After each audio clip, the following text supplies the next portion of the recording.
One of the things that has interested me in studying religions is the relationship of different religions to each other.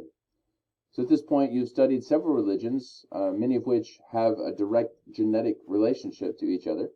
For example, Judaism, Christianity, Islam, Hinduism, Buddhism, Sikhism.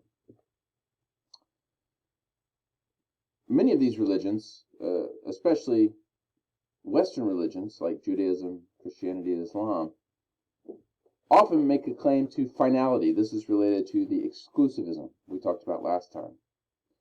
At some point in time, they will say, this is the last prophet, or this is the last sacred text. This is the last word we have from God, and it's the final word. For Jews, this was the last book of the Hebrew Bible and the last prophet. For Christians, it's Jesus who speaks the final word, and then the writings of the New Testament are the last of the sacred texts.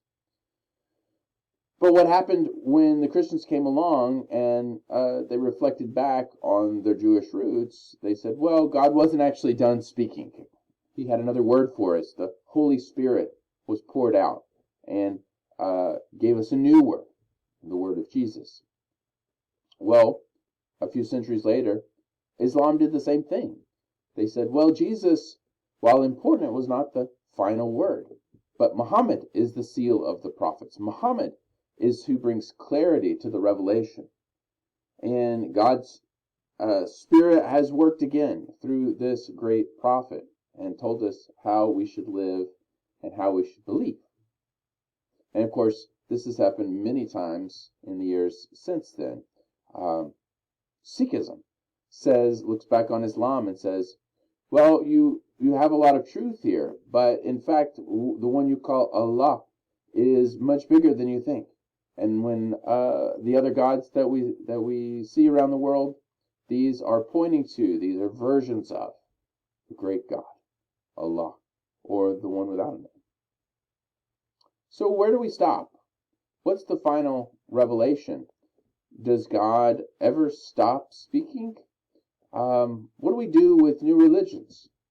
One of the newest religions in the world is another offshoot of Christianity, and it's Mormonism, an American expression of Christianity.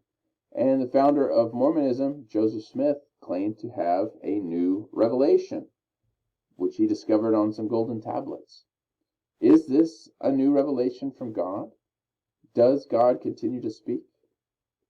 These are hard questions, and it's a challenging thing the more you study religion and the more you see this phenomenon appear again and again. So my challenge to you is, what do you think? Where does it end? Is there a final word? Is God done speaking? If not, what do we do with all these claims that his voice continues to be heard?